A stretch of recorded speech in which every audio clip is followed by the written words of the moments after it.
kita belajar tentang tradisi, sejarah tradisi atau budaya di Indonesia. Kalian tahu apa satu tradisi yang kalian tahu apa? Contohnya? Tradisi apa sudah? Budaya itu. Contohnya.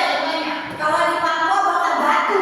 Ya, boleh. Kalau di Jepang itu wakurung. Oke. Di Jawa itu menikah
Terus yang kedua kebau-kebauan.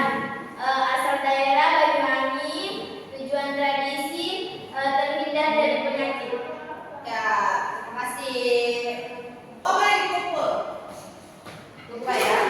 Kamu sudah belum? Nah, setelah ini nanti minggu depan kita akan buat dia seperti peta konsep. Tahu? Nah, nanti kita tempel-tempel di mading, lalu kita tempel-tempel di mading, tempel-tempel di kertas manila yang besar itu, lalu kita tempel di mading agar teman-teman yang lain bisa lihat tradisi ada. Kita sudah belajar tradisi apa saja.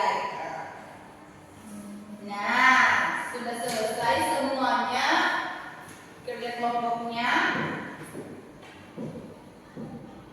Tahu nggak nilai-nilai yang terkandung dalam tradisi Pasola?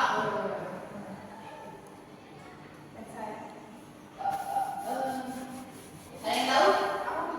Nilai-nilai yang terkandung dalam tradisi ini itu ada apa aja?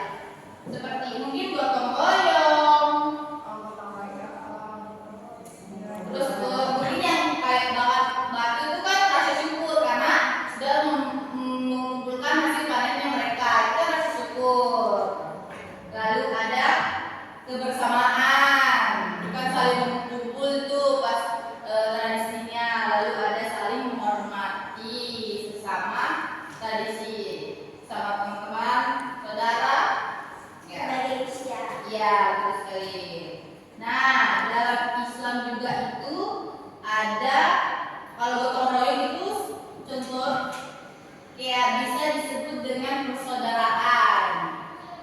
Nah, persaudaraan itu ada di ayat Al-Hujurat, surat Al-Hujurat ayat 10 yang artinya itu sesungguhnya orang-orang mukmin itu bersaudara karena itu dan mereka